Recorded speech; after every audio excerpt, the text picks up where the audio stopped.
इमाम गज़ाली रहमतुल्लाह अलैह खां हिकु वाक़ियो आहे त हिकिड़ो बदू सादो शख़्स हुयो नबी करीम सल्लल्लाहु अलैहि वसल्लम वटि आयो त अचानक सलाम वाराए नबी करीम सल्लल्लाहु अलैहि वसल्लम खां पुछियईं त साईं क़यामत जे ॾींहुं हिसाब केरु वठंदो? त साईं जन मुस्कुराया बि ऐं हुनखे चयूं त अलाह पाक पाण वठंदो। त हुन शख़्स चादर खणी पंहिंजे कुल्हे ते रखी ऐं मुस्कुराइण लॻो। साईं जन हुनखे चयो त तव्हां छो था मुस्कुरायो? त चईं या रसूल अल्लाह, अलाह साईं वरितो त पोइ केरु आहे? त साईं जन चवणु लॻो त छा माना?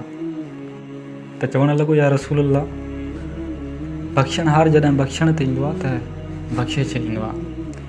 हिकु शख़्स खे बुज़ुर्ग खां पुछियो त मिसाल जी तरह जेकॾहिं तव्हांजो हिसाबु तव्हांजे माउ पीउ ते छॾे वञे त तव्हांजो छा ख़्यालु आहे?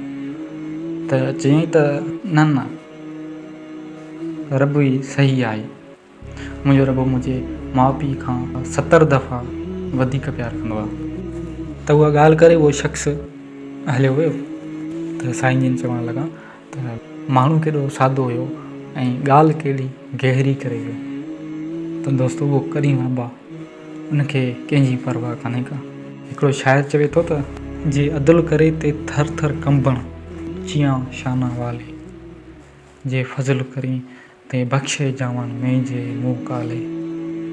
त रब जॾहिं चादर विझी ऐं फज़ुल कंदो न त पुछंदो, हे गुनाह कयो हुई, फलाणो गुनाह कयो हुई, छा हे बि गुनाह कयो हुई? त उहो शख़्स चवंदो, अलाह साईं मां भटकी वियो हुउसि, अलाह साईं मां भुलिजी वियो हुउसि, अलाह साईं मूं ते नफ़्स जो ग़लबो थी वियो। त रब फरमाईंदुसि, गुनाह बि ॻणायई, एतिराफ़ बि कयई, हाणे वञ मूं तोखे माफ़ु कयो।